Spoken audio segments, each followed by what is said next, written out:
আসসালামু আলাইকুম। প্রিয় দর্শক, অন্যমঞ্চের আলাপচারিতায় আপনাদের সকলকে আমন্ত্রণ জানাচ্ছি। অধিক সন্ন্যাসীতে গাজন নষ্ট বলে একটা কথা আছে।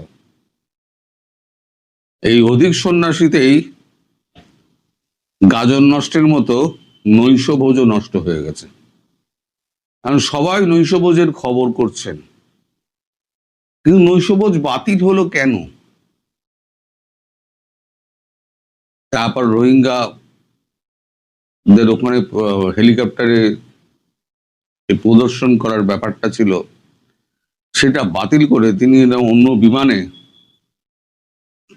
সপরিষদ 12 জনকে নিয়ে তিনি ঘুরে এলেন। সার্জিও গোরের কথা বলছি। অথবা দীনেশ ত্রিবেদীর সঙ্গে 1 ঘন্টা 40 মিনিটের যুদ্ধদার বৈঠক কেন? বা তারেক রহমানের সঙ্গে কি কথাবার্তা হলো এবং তারেক রহমান কি বললেন? এবং ভারত এবং বাংলাদেশ এবং চীনের মধ্যে যে সমঝোতাপত্র বা চুক্তি স্বাক্ষরিত হয়েছিল, তারই বা কি দশা হলো এই সার্জিও গোরের ভিজিটের পর, পুরোটাই আমি ব্যাখ্যা করব। একদম যা যা হয়েছে আমি পুরোটাই আপনাদের বলবো। দয়া করে ভিডিওটা শেষ অবধি দেখবেন, আমার অনুরোধ রইল।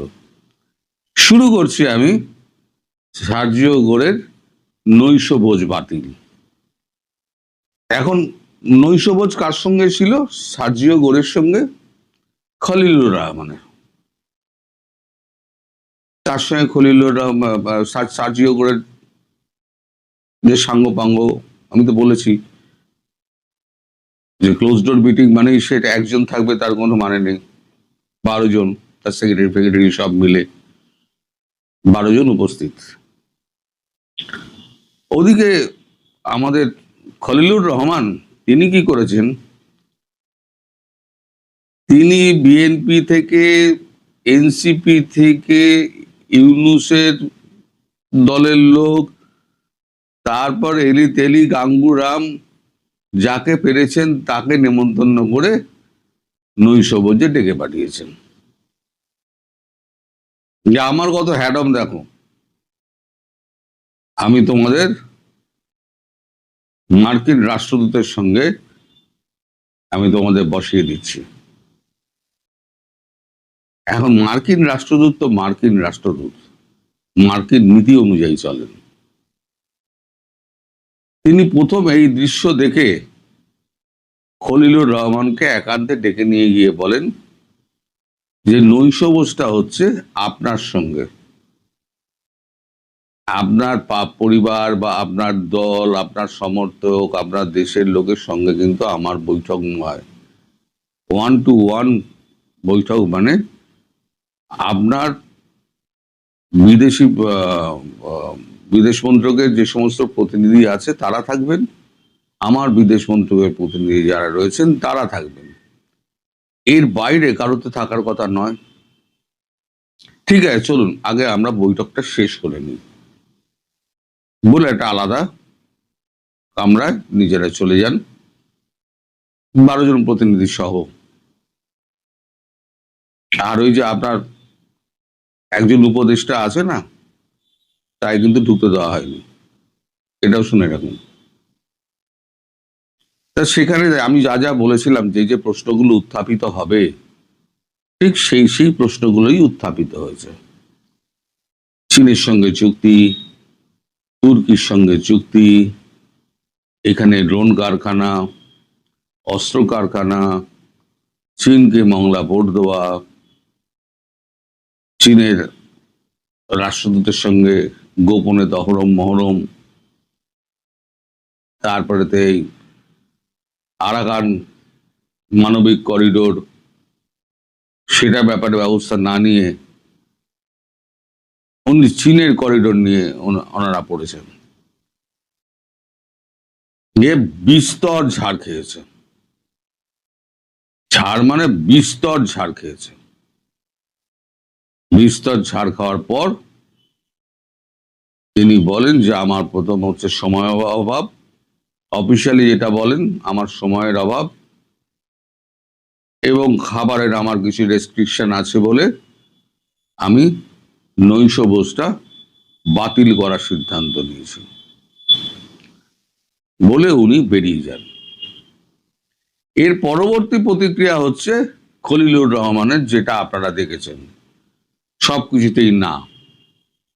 আসলে হ্যাঁ বলার তো কোনো জায়গা নেই। উনি কি বলতে পারবেন যে আমায় বলে বলে 6 মেরেছেন? পুরো বসিয়ে রেখে আক্ষরিক অর্থে যদি বলেন, আপনি ঠাস ঠাস করে চড়ানো, ঠাস ঠাস করে চড়িয়েছেন। এটা গেল প্রথম নিদর্শন। তারপর হচ্ছে আমাদের দীনেশ ত্রিবেদী, তার সঙ্গে 1 ঘন্টা 40 মিনিটের একটা বৈঠক, রুদ্ধদ্বার বৈঠক। সেই বৈঠকে তিনি এটা স্বীকার করেছেন দীনেশ ত্রিবেদীর কাছে যে মার্কিন যুক্তরাষ্ট্র আগে যে চোখে দেখতো বাংলাদেশকে এবং যেভাবে শুনেছিল আওয়ামী লীগ সম্পর্কে, মানে যে সমস্ত খবর তাদের কাছে গেছিল সেগুলো কিছুটা সত্য, বাকিটা সর্বৈব মিথ্যা।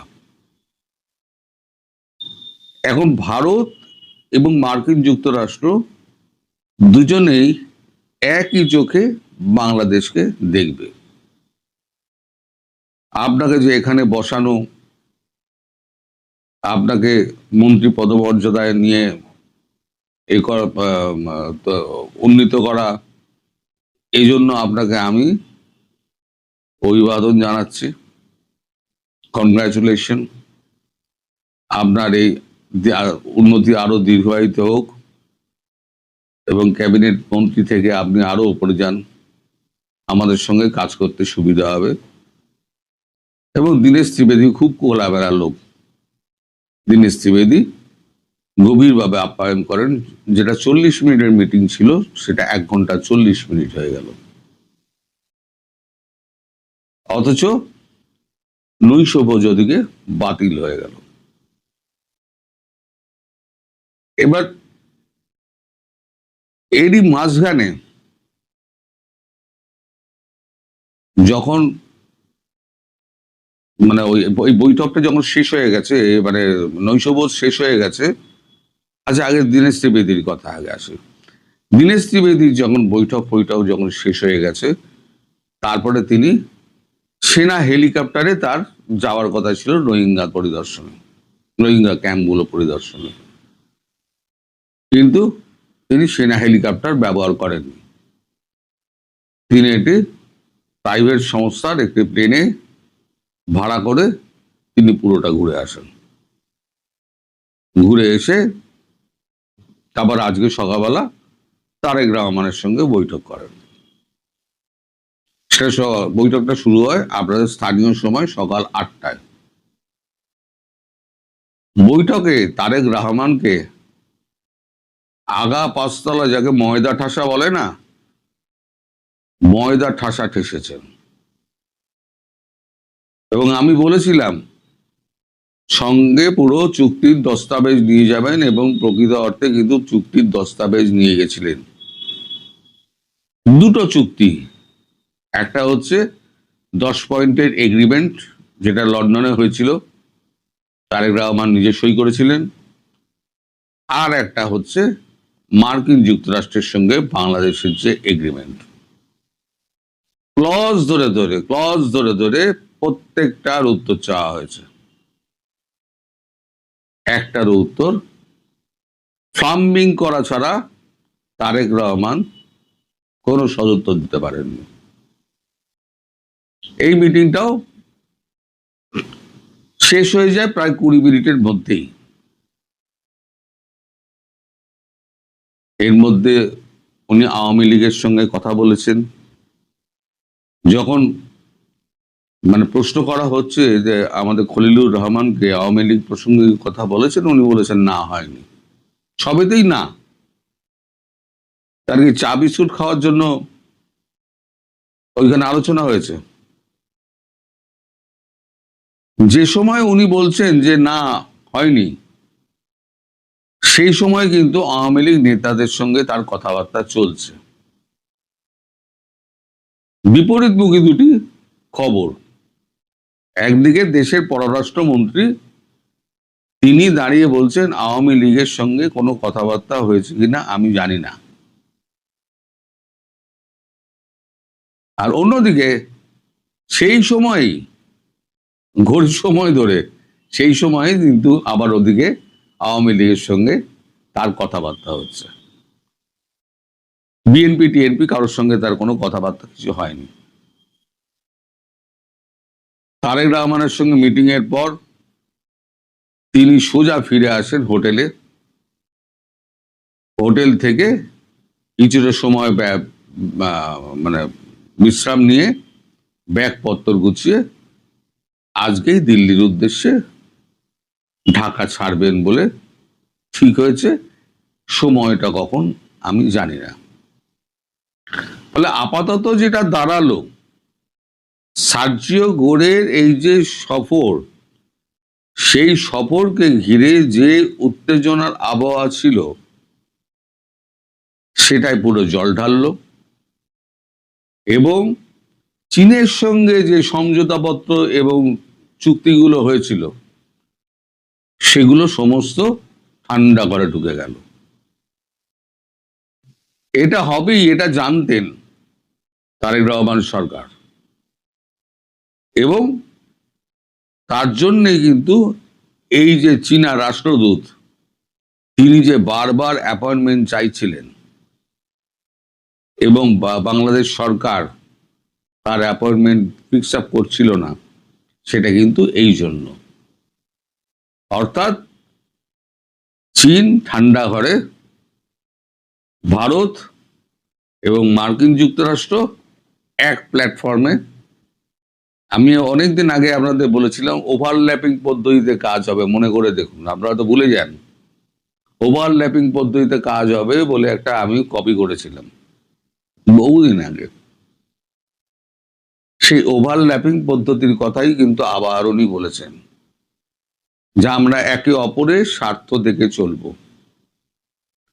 ইন্দো প্যাসিফিক নিয়ে বিস্তারিত কথা হয়েছে দীনেশ ত্রিবেদীর সঙ্গে। আমাদের এখানে তো কথাও হয়েছে, দীনেশ ত্রিবেদীর সঙ্গে কথা হয়েছে। আর এই ইন্দো প্যাসিফিক নিয়ে বিস্তর ঝাড় খেয়েছে তারেক রহমান এবং খলিলুর রহমান দুজনে, যার জন্য এখন খলিলুর রহমান এবং তারেক রহমান তাদের দেখবেন খুব বিষণ্ণ, তারা হতাশ এবং তারা বেঁকে গেছেন আর কি। এবার বুঝে গেছেন, পরিষ্কার বুঝে গেছেন মার্কিন যুক্তরাষ্ট্র হাত ছেড়ে দিল।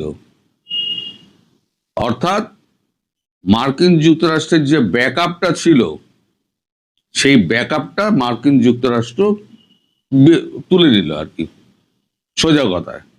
এবার তোমার রাস্তা তুমি দেখে নাও, আমরা আমাদের রাস্তা করে নেব। ফলে আমি যে বলছিলাম না আপনাদেরকে খুব সেপ্টেম্বর অব্দি এগোবে না, তার আগেই শেখ হাসিনা বাংলাদেশে ঢুকে পড়বেন। এই মিটিংটার পরে এবার কি আপনার মনে হচ্ছে না যে 7-10 দিন বাদে সরকারের কি অবস্থা হবে? এবং আমি আর একটা কথা বলেছিলাম যে শেখ হাসিনা ঢোকার 4 থেকে 6 মাসের মধ্যে সরকার পড়ে যাবে। এখন যে অবস্থা শোনা যাচ্ছে, জামায়াত এবং এনসিপি যদি পদত্যাগ করে তাহলে সরকার তো সংকটে, সরকার তো পড়ে যাবে। কি হবে এখন খুব একটা ইন্টারেস্টিং পর্যায়ে পৌঁছে গেছে। আপনারা ভবিষ্যতের দিকে তাকিয়ে থাকুন, অনেক ঘটনা ঘটবে। আমি বলেছি না, এই আগস্ট থেকে শুরু হবে, সেপ্টেম্বরের মধ্যে সব খতম, সাফ সফ হয়ে যাবে একদম। এর মধ্যে 6 জন সাংবাদিককে ডাকা হয়েছিল, আমি বললাম বোধহয়, তাদের কাছ থেকে সমস্ত জানা হয়েছে। যে কজন সাংবাদিককে জেলে ঢোকানো হয়েছে, কাদের কাদের বিরুদ্ধে হত্যা মামলা দেওয়া হয়েছে, মানবাধিকার ইস্যু কোথায় কোথায় লঙ্ঘিত হচ্ছে, সব তাদের কাছ থেকে জেনে নিয়েছে। আমি নাম কারোর বলবো না, আমি নামগুলো জানি কিন্তু আমি নাম বলবো না, কারণ এটা সম্পূর্ণ তাদের জীবনের ব্যাপার, তাই নাম বলাটাও উচিত হবে না। তো আপাতত খবর এখানেই শেষ। কাল থেকে আবার নতুন নাটক বিএনপি শুরু হবে, এই জামায়াত এনসিপি বনাম বিএনপি। নতুন নাটকের জন্য এবার আপনারা তৈরি থাকুন। এদিকে শেখ হাসিনাও ব্যাগপত্র গোছাচ্ছেন, তিনিও দেশে ফিরবেন, কোন পথে ফিরবেন সেটাও আমি জানি না, সেটাও পরে আপনারা দেখতে পাবেন। সবাই ভালো থাকবেন, সুস্থ। মার্কিন প্রেসিডেন্ট ডোনাল্ড ট্রাম্পের ঘনিষ্ঠজন ও বিশেষ দূত সার্জিও গোর বাংলাদেশ সফর শেষ করে ফিরে গেছে। তার এই সফরকে ঘিরে কূটনৈতিক রাজনৈতিক মহলে চলছে নানান আলোচনা। সফর আগে থেকে বাংলাদেশের সংবাদ মাধ্যমগুলোতে বলা হচ্ছিল, বাংলাদেশ ও যুক্তরাষ্ট্রের দ্বিপাক্ষিক সম্পর্কের বাইরে চীন ও ভারতের ইস্যু নিয়ে আলোচনা হতে পারে। সফরে এসে প্রথম বৈঠক শেষে বাংলাদেশের পররাষ্ট্রমন্ত্রী দাবি করেছিলেন, ভারত ও চীন নিয়ে যুক্তরাষ্ট্রের কোনো উদ্বেগ নেই।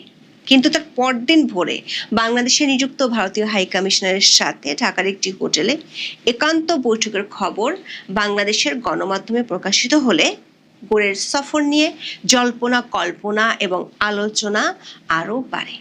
সবশেষ খবর হলো, এই বৈঠকের রেশ ঢাকা থেকে দিল্লি পর্যন্ত পৌঁছে গেছে। সার্জিও গোরের সাথে বৈঠকের পর ডাক পড়ায় ঢাকায় পূর্ব নির্ধারিত গলফ প্র্যাকটিস ফেলে তড়িঘড়ি করে দিল্লি ছুটেছেন মন্ত্রী পদমর্যাদার ভারতীয় হাই কমিশনার দীনেশ ত্রিবেদী।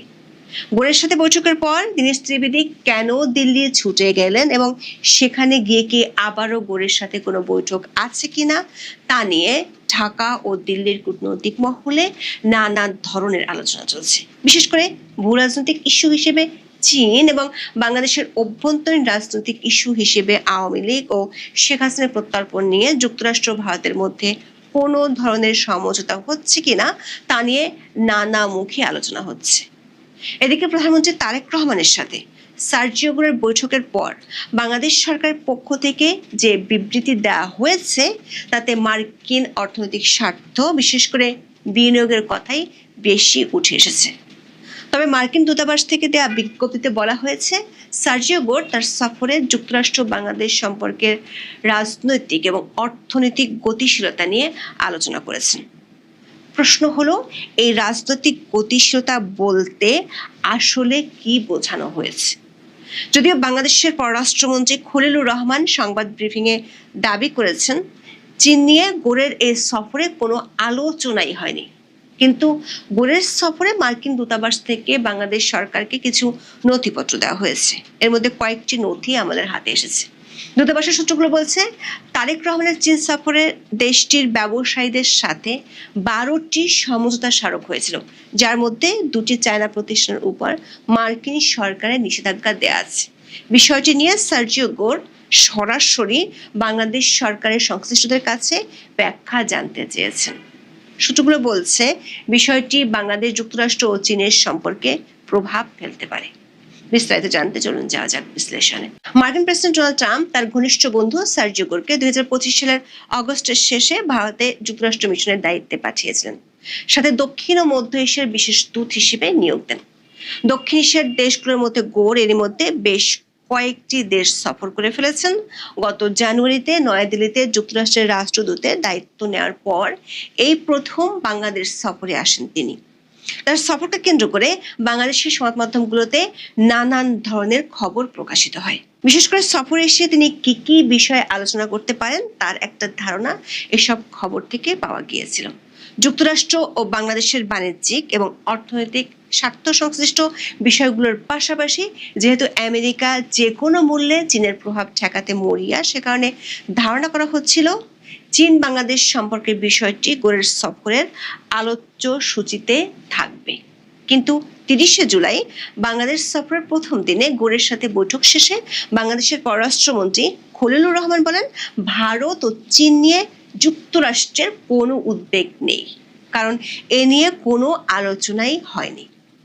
ঢাকায় মার্কিন দূতাবাসের সূত্রগুলো বলছে, বাংলাদেশ সফরে সার্জিও গোরের প্রধান একটি ইস্যু ছিল চীনের সাথে বাংলাদেশের চলমান সম্পর্কের বিষয়।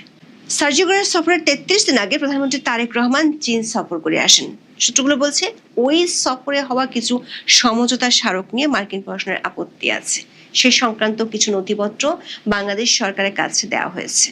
আমাদের হাতে আসা এসব নথিপত্রে দেখা যাচ্ছে গত 25শে জুন বেইজিং এ তারেক রহমানের চীন সফরের সময় 12টি সমঝোতা স্মারক স্বাক্ষরিত হয়েছিল। তার মধ্যে 2টি চায়না প্রতিষ্ঠান, China civil engineering construction corporation বা সিসিইসিসি এবং চায়না রেলওয়ে কনস্ট্রাকশন কর্পোরেশন বা সিআরসিসি নিয়ে যুক্তরাষ্ট্র প্রশাসনের আপত্তি আছে, কারণ এই দুটি চায়না প্রতিষ্ঠানই মার্কিন যুক্তরাষ্ট্রের প্রতিরক্ষা বিভাগের তালিকাভুক্ত। সিসিইসিসি মার্কিন যুক্তরাষ্ট্রের প্রতিরক্ষা বিভাগের তালিকাভুক্ত এবং নিষেধাজ্ঞার আওতাধীন। মূল প্রতিষ্ঠান চায়না রেলওয়ে কনস্ট্রাকশন কর্পোরেশনের একটি প্রধান অঙ্গ সংগঠন ও সহযোগী প্রতিষ্ঠান। মার্কিন প্রশাসন থেকে বলা হয়েছে, মার্কিন নিষেধাজ্ঞার নীতি ও নির্বাহী আদেশ অনুযায়ী এই ধরনের সামরিক সংযোগযুক্ত বা তালিকাভুক্ত মূল প্রতিষ্ঠানের অঙ্গ সংগঠনগুলোর উপরও নিষেধাজ্ঞা ও বিনিয়োগের উপর বিধিনিষেধ কার্যকর থাকে। অন্তর্বর্তী সরকার আমলে সম্পাদিত বাণিজ্য চুক্তি অনুযায়ী এই ধরনের কোনো প্রতিষ্ঠানের সাথে যে বাংলাদেশের সরকারের সম্পর্ক রাখতে পারে না, সেটি সার্জিও গোরের সফরে তুলে ধরা হয়েছে। সূত্রগুলো বলছে, এর মধ্যে সিসিইসিসি নামক প্রতিষ্ঠানটি বাংলাদেশের চায়না অর্থনৈতিক জোনের কাজে $650 মিলিয়ন বিনিয়োগের কথা রয়েছে, কিন্তু মার্কিন প্রশাসনের আপত্তিতে বিষয়টি এখন প্রশ্নের মুখে পড়ে গেছে। তবে এ বিষয়ে বাংলাদেশ সরকার প্রতিক্রিয়া কি তা জানা যায়নি। চীন ইস্যু ছাড়া সার্জিও গোরের সফরে আরেকটি ইস্যু নিয়ে বেশ আলোচনা হচ্ছিল, সেটি হলো ভারতের সাথে বাংলাদেশের সম্পর্ক এবং এই দুই দেশের মধ্যকার চলমান প্রধান রাজনৈতিক বিবাদের বিষয়গুলো নিয়ে যুক্তরাষ্ট্রের এই বিশেষ দূত কোনো ভূমিকা রাখেন কিনা। যদিও 30শে জুলাই খলিলুর রহমান চীন প্রসঙ্গের মতো ভারতের ইস্যুটিকে উড়িয়ে দিয়েছিলেন, কিন্তু তার 12 ঘন্টার মধ্যে বিষয়টির নাটকীয় মোড় নেয়। 31শে জুলাই সকালে বাংলাদেশে নিযুক্ত ভারতীয় হাই কমিশনার দীনেশ ত্রিবেদীর সাথে ঢাকার একটি হোটেলে বেশ লম্বা একটি বৈঠক করেন সার্জিও গোর। বাংলাদেশের সংবাদ সংস্থা ইউএনবি এই খবরটি প্রকাশের পর বিষয়টি নিয়ে বেশ আলোচনা শুরু হয়। সার্জিও গোরের সফরের আগে থেকেই বাংলাদেশের সংবাদ মাধ্যমগুলোর খবরে বলা হচ্ছিল, চীনের অর্থায়নে তিস্তা প্রকল্প ও মংলায় অর্থনৈতিক জোন নিয়ে যুক্তরাষ্ট্রের যেমন মাথা ব্যথা আছে, তেমনি ভারতেরও দুশ্চিন্তা আছে। আবার ইন্দো প্যাসিফিক অঞ্চলে দেশ দুটি স্বঘোষিত মিত্র হওয়ায় এসব ইস্যু নিয়ে যুক্তরাষ্ট্র ভারতের সুরে বাংলাদেশের সাথে কথা বলতে পারে, এমন ধারণা কূটনৈতিক মহলের অনেকেরই। আবার শেখ হাসিনা যেহেতু দিল্লিতে আছেন এবং তার প্রত্যর্পণের ঘোষণার পর অস্থিরতা বাড়ছে, সে কারণে এই বিষয়গুলো নিয়েও কি যুক্তরাষ্ট্রের বিশেষ দূত কথা বলবেন কিনা, এমন জল্পনা কল্পনা চলছিল। এসব কারণে বাংলাদেশের প্রধানমন্ত্রী তারেক রহমানের সাথে বৈঠকের আগের দিন দীনেশ ত্রিবেদীর সাথে সার্জিও গোরের বৈঠকের খবরটা গোরের সফরকে বেশ অন্যরকম মাত্রা দেয়। একাধিক ভারতীয় সংবাদ মাধ্যমের খবরে বলা হলো, সার্জিও গোরের সাথে বৈঠক শেষে তাড়াহুড়ো করে দিল্লি গিয়েছেন বাংলাদেশে নিযুক্ত ভারতীয় high commissioner Dinesh Trivedi. North east নিউজের খবরে বলা হয়েছে, 31শে জুলাই সার্জিও গোর এবং দীনেশ ত্রিবেদীর 1.5 ঘন্টার দীর্ঘ বৈঠক হয়। তার কয়েক ঘন্টা পরে ভারতীয় হাই কমিশনার দেশের শীর্ষ নীতি নির্ধারকদের সাথে জরুরি আলোচনার জন্য নয়াদিল্লিতে উড়ে যান। সংবাদ মাধ্যমটিতে দাবি করা হয়েছে, ত্রিবেদীর নয়াদিল্লির উদ্দেশ্য বেশ তাড়াহুড়ো করে এবং অনেকটা আকস্মিকভাবে রওনা হয়েছেন। গোরের সাথে তার বৈঠক শেষ হওয়ার পর ত্রিবেদী কুর্মিটোলা গলফ ক্লাবে গলফ খেলার সিদ্ধান্ত নিয়েছিলেন, কিন্তু সে খেলা স্থগিত করে বিকেল 5:52 ফ্লাইটে দিল্লি যান। গোর ত্রিবেদী বৈঠক নিয়ে যুক্তরাষ্ট্র, ভারত এমনকি বাংলাদেশি কর্মকর্তাদের কেউই প্রতিক্রিয়া না জানালেও রাজনৈতিক বিশ্লেষকেরা মনে করেন, বাংলাদেশের সাবেক প্রধানমন্ত্রী শেখ হাসিনা ও আওয়ামী লীগের নিষেধাজ্ঞার বিষয়টি নিয়ে আলোচনা হতে পারে। দিল্লিতে কাজ করেছেন এমন একজন সাবেক বাংলাদেশি হাই কমিশনার বলছেন, খুব স্পর্শকাতর কোনো ইস্যু না থাকলে হাই কমিশনারকে এভাবে জরুরি ভিত্তিতে তলব করা হয় না। ঢাকার একজন প্রভাবশালী রাজনীতিবিদ বলছেন, ভারতের কাছে এই মুহূর্তে শেখ হাসিনার ইস্যুটি খুবই গুরুত্বপূর্ণ, তাই এই ইস্যু নিয়ে আলোচনা হওয়াটা অস্বাভাবিক কিছু নয়। আবার এটি এমন একটি বিষয় যেটি নিয়ে প্রকাশ্যে কেউ কিছু বলবে না। ওই রাজনীতিবিদ বলেছেন, গোরের সফর শেষে মার্কিন দূতাবাস থেকে যে বিজ্ঞপ্তি দেওয়া হয়েছে সেখানে দীনেশ ত্রিবেদীর সাথে বৈঠকের তথ্য নেই। কিন্তু ত্রিবেদীর সাথে বৈঠক যে হয়েছে এটা সংবাদ মাধ্যম দূতাবাসের কর্মকর্তার বরাত দিয়ে বলেছে। আবার 30 ও 31 জুলাই এই দুদিন আরো কিছু রাজনৈতিক মিটিং এর খবর শোনা যাচ্ছে। মার্কিন দূতাবাস তাদের বিজ্ঞপ্তিতে বাংলাদেশ সরকারের সাথে শুধু অর্থনৈতিক নয়, রাজনৈতিক সম্পর্কের কথা বলেছে। বিশেষজ্ঞদের ধারণা, এই রাজনৈতিক সম্পর্কের মধ্যে ইন্দো প্যাসিফিক অঞ্চলের বিষয়গুলো, বিশেষ করে মিত্র হিসেবে ভারতের সাথে সম্পর্কিত বিষয়গুলোর ইঙ্গিত পাওয়া যায়। দিল্লির কূটনৈতিক সূত্রগুলো বলছে, দীনেশ ত্রিবেদী 2রা আগস্ট বিকেলে বাংলাদেশের উদ্দেশ্যে দিল্লি থেকে রওনা দিবেন। তার আগে সকালে দিল্লির শীর্ষ নীতি নির্ধারকদের সাথে তার বৈঠক হওয়ার কথা রয়েছে। এদিকে সার্জিও গোর বাংলাদেশ সফরের কর্মসূচি শেষ করে 1 আগস্ট দিল্লি ফিরে গেছেন। একটি সূত্র থেকে দিল্লিতে 2রা আগস্ট ভারতীয় শীর্ষ কর্তৃপক্ষের সাথে তার বৈঠক হওয়ার কথা জানা গেলেও বিষয়টি নিয়ে নিশ্চিত হওয়া যায়নি। বিশ্লেষকরা মনে করেন, সার্জিও গোরের বাংলাদেশ সফরে আসা, সফরে ডিনার বাতিল করা, এরপর দীনেশ ত্রিবেদীর সাথে লম্বা বৈঠক, তারপর ত্রিবেদীর দিল্লিতে ছুটে যাওয়া, এসব খবরের বড় রকমের তাৎপর্য আছে। কারণ অন্য সময়ের মতো ভারত বাংলাদেশের সম্পর্ক এখন শুধু সীমান্ত বা পানি বন্টন সমস্যার মধ্যে বন্দী না। আনুষ্ঠানিকভাবে কোনো দেশ না বললেও এই মুহূর্তে এবং সামনের দিনগুলোতে শেখ হাসিনার প্রত্যর্পণ এবং আওয়ামী লীগের কার্যক্রমের উপর নিষেধাজ্ঞার ইস্যুটি ভারত বাংলাদেশ সম্পর্কে সবচেয়ে বড় ইস্যু হিসেবে প্রকাশ্যে রূপ পাবে।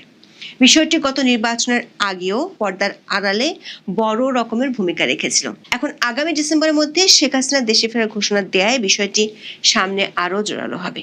শেখ হাসিনা ফেরার ইস্যুটির সাথে শুধু ভারত বাংলাদেশের সম্পর্ক নয়, এর সাথে বাংলাদেশের অভ্যন্তরীণ রাজনীতি ও ভূ রাজনৈতিক অনেক পক্ষ জড়িত। এসব পক্ষের মধ্যে সমঝোতা করার জন্য মার্কিন যুক্তরাষ্ট্রের সবচেয়ে বড় ভূমিকা যে আছে সেটি 24 আগস্টের পর থেকে ওপেন সিক্রেটের বিষয় হয়ে গেছে। এখন দেখার বিষয়, ভারত ও যুক্তরাষ্ট্র এসব ইস্যু নিয়ে কতটা সমন্বিতভাবে কাজ করে। এখন এই পর্যন্ত।